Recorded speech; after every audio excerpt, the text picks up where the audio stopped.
കാട്ടിൽ ആവശ്യത്തിന് ഭക്ഷണം കിട്ടാനില്ല, കുട്ടികൾ വിശന്നു കരയുന്നു. അതെ അതെ, ഇങ്ങനെ ആയാൽ നാം എങ്ങനെ ജീവിക്കും? മനുഷ്യരുടെ പരാതി കേട്ട് മടുത്തു.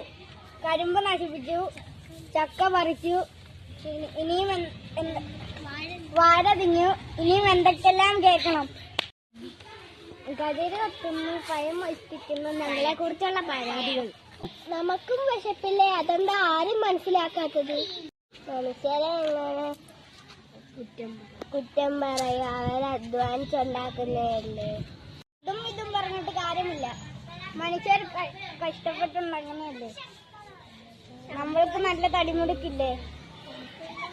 അവർക്ക് കൃഷി ചെയ്യാം.